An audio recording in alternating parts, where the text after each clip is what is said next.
पंचायत प्राण प्रतिष्ठा यज्ञशाला सुवर्ण शिखरना अनावरण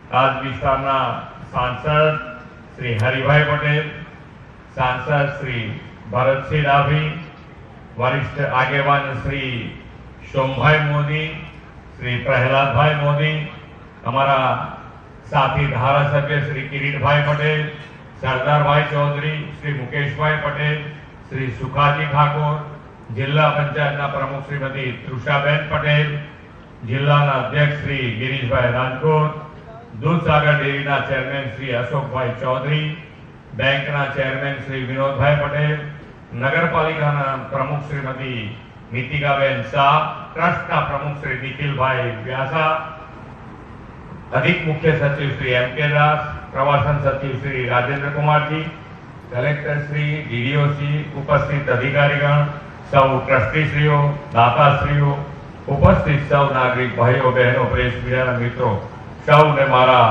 नमस्कार। जय हाटकेश।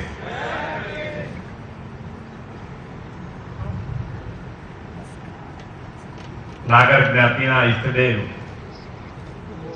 श्री हाटकेश्वर महादेवना चरणों में आवीने हूँ पण मारी जातने धन्यता अनुभवुं छुं। विश्व नेता अने आदरणीय वडाप्रधान श्री नरेंद्रभाई मोदीनी आ जन्मभूमि वडनगरना श्री हाटकेश्वर दादानी आध्यात्मिकता अने ऐतिहासिकतानी विरासतनुं गौरवगान करवानो आजनो आपणो अवसर छे। पुराणा प्रसिद्ध आ पवित्र मंदिरना विकास कामोथी वडाप्रधान श्री आपेला विकास पण विरासत पण मंत्रने सार्थक थयो छे। वडनगर एटले भव्य नगरी, दिव्य नगरी अने सदीओथी अડીખમ अडग नगरी। गुजरात और भारत की प्राचीन नगरीओं में तेनु नाम सुवर्ण अक्षरे अंकित थयेलुं छे। वडाप्रधान श्री जन्मभूमि और वतन भूमि नु आ नगर 2500 वर्षथी पण वधु समयनु एवुं नगर छे ज्यां बौद्ध, जैन और सनातन धर्मनो त्रिवेणी संगम जोवा मळे छे। प्रसिद्ध चीनी यात्री और बौद्ध विद्वान हुएन त्सांगे 7મી સદીમાં वडनगरनी मुलाकात लीधी होवानो उल्लेख छे अने तेमणे ते समये आ नगरने बौद्ध धर्मनी शिक्षानुं प्रमुख केंद्र गणाव्युं हतुं। प्राचीन बौद्ध विहारो, भव्य कीर्ति तोरण, ऐतिहासिक शर्मिष्ठा तळाव, दिव्य मंदिरों, भव्य हवेलीओ, तानारीरीनी समाधि वगैरह वडनगरना समृद्ध इतिहासना जीवंत पुरावा है। आ पवित्र हाटकेश्वर महादेव तो वडनगरनी प्राचीनता, धार्मिकतानुं चेतनवंतु धाम है। राज्यना पवित्र यात्राधामों अगत्यनुं स्थान आ हाटकेश्वर मंदिर धरावे छे। आ मंदिर परिसर में यात्राळु सुविधाना अंदाजे 4.25 करोड़ रूपियाना कामों यात्राधाम विकास बोर्ड द्वारा अगाऊ करवामां आव्या छे। आजे हाटकेश्वर दादाना भव्य मंदिरना सुवर्ण शिखर तथा नवीन यज्ञशालाનું लोकार्पण करवानी મને સૌભાગ્ય મને તક મળી છે।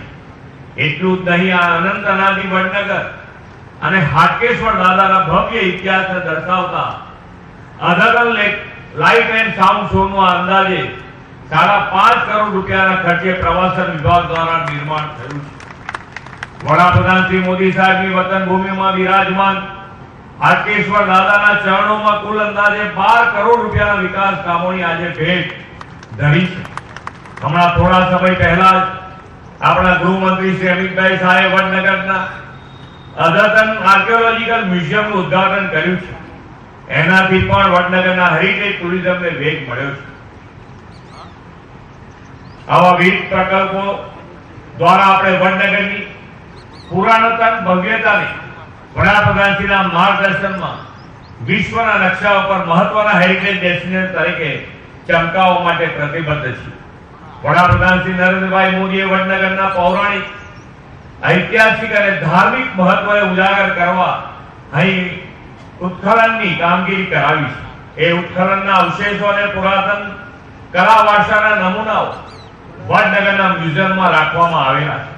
તેમની પ્રેરણાથી આ નગરમાં તાનારીરી સંગીત મહોત્સવ જેવા આયોજનો પણ થાય છે। આ નગરના પુરાતત્વ સ્થળો અને વડાપ્રધાનશ્રીના બાળપણની સ્મૃતિ સાચવી બેઠેલા સ્થાનોની મુલાકાતે મોટી સંખ્યામાં દેશભરમાંથી લોકો આવે છે। આ વર્ષે અત્યાર સુધીમાં 6 લાખથી પણ વધુ લોકોએ અહીંયા મુલાકાત કરી છે।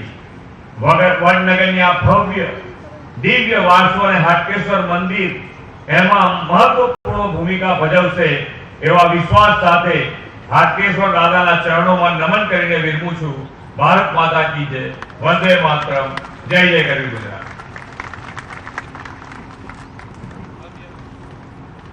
ભવ્ય વિરાસતને જાળવી રાખી આધુનિકતા તરફ ડગ માંડી રહેલા હાટકેશ્વર દાદા પરિસરમાં આધુનિક વિકાસના કાર્યો રાજ્ય સરકાર દ્વારા કરવાઈ રહ્યા છે અને આ પાવન પ્રસંગે લોકાર્પણમાં માનનીય મુખ્યમંત્રી શ્રી ભૂપેન્દ્રભાઈ પટેલ સાહેબ અને મહેમાનો ઉપસ્થિત રહ્યા સૌનો હૃદયથી આભાર માનતા હું વિનંતી કરું છું માનનીય અરવિંદભાઈ મંત્રીશ્રીને આભાર વિધિ માટે।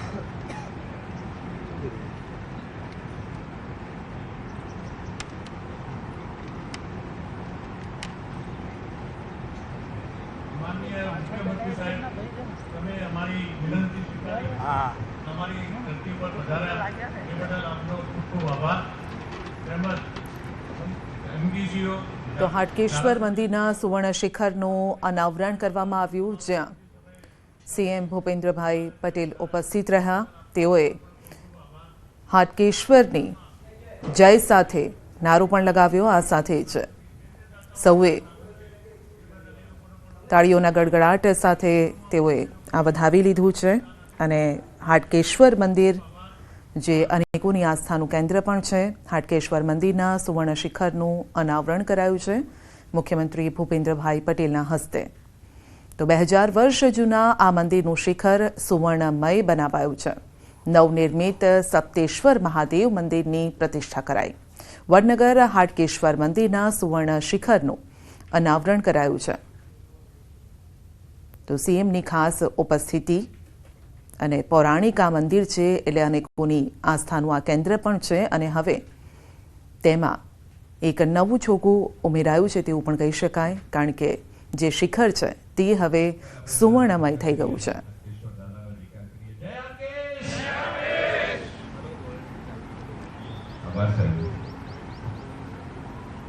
તો ફરી એક વખત હાટકેશ્વર મહાદેવની જય સાથે હવે સીએમ મુખ્યમંત્રી ભૂપેન્દ્રભાઈ પટેલ કાર્યક્રમની અહીંયા પૂર્ણાહુતિ તેમના હસ્તે અનાવરણ કરાયું છે અને જ્યાં મોટી સંખ્યામાં ભક્તો પણ ઉપસ્થિત રહ્યા હતા।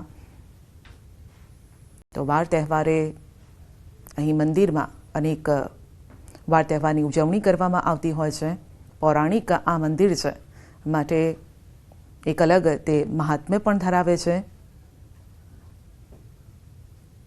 તો 2000 વર્ષ જૂના મંદિરનું શિખર સુવર્ણમય બનાવાયું છે। નવનિર્મિત સપ્તેશ્વર મહાદેવ મંદિરની પ્રતિષ્ઠા કરાઈ। વડનગર હાટકેશ્વર મંદિરના સુવર્ણ શિખરનું અનાવરણ।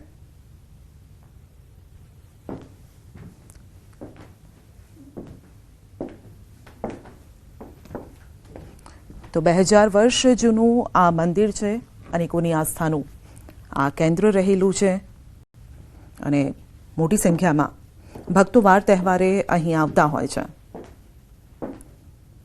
તો હાટકેશ્વર મહાદેવમાં માનનારા લોકો પણ મોટી સંખ્યામાં છે।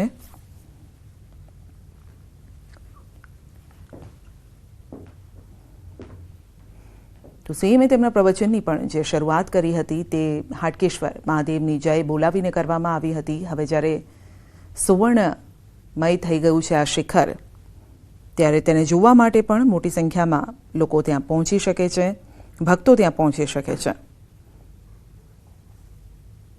જોકે પૌરાણિક મંદિર છે માટે અનેક લોકો ખાસ કરીને સોમવાર મહાદેવનું કહેવાય છે કે મહાદેવનો જે દિવસ હોય છે એ સોમવાર હોય છે, માટે સોમવારે મોટી સંખ્યામાં લોકો અહીં પહોંચતા હોય છે। આ તરફ નવનિર્મિત સપ્તેશ્વર મહાદેવ મંદિરની પણ પ્રતિષ્ઠા કરવામાં આવી છે। તો એક સાથે બે ભેટ જાણે કે ભક્તોને મળતી હોય તેવું લાગી રહ્યું છે। તો મુખ્યમંત્રીની ખાસ અહીં ઉપસ્થિતિ એ જણાવે છે કે આ મંદિર ભક્તોમાં કેટલું મહત્ત્વનું છે ભક્તો માટે, અને તેને લઈને જ અહીં ખાસ આ કાર્યક્રમનું પણ આયોજન કરવામાં આવ્યું હતું, જ્યાં મુખ્યમંત્રીની હાજરી નોંધનીય રહી છે. તો મુખ્યમંત્રીનું સ્વાગત પણ મંદિરના જે મહાનુભાવો છે, સંચાલકો છે, તેઓ દ્વારા કરવામાં આવ્યું હતું. અને ત્યારબાદ હાટકેશ્વર મહાદેવની જય સાથે તેઓએ તેમના પ્રવચનની શરૂઆત કરી. મુખ્યમંત્રીએ પહેલા મહાદેવના દર્શન કર્યા, પૂજન અર્ચન કર્યા, પ્રાર્થના કરી, અને પંડિતજીએ પૂજન અર્ચન પણ કરાવ્યા. કારણ કે આમ પણ આપણે જ્યારે સવારમાં ઉઠતા હોઈએ છીએ ત્યારે પહેલાં આપણે પ્રભુને નતમસ્તક થતા હોઈએ છીએ, પગે લાગતા હોઈએ છીએ, અને ત્યારબાદ આપણે કોઈ કામ શરૂ કરતા હોઈએ છીએ. તો અહીંયા પણ મુખ્યમંત્રી જ્યારે પહોંચ્યા ત્યારે તેઓએ હાટકેશ્વર મહાદેવના દર્શન કર્યા, પૂજન અર્ચન કર્યું, અને ત્યારબાદ તેઓએ સુવર્ણ શિખરનું અનાવરણ કર્યું છે.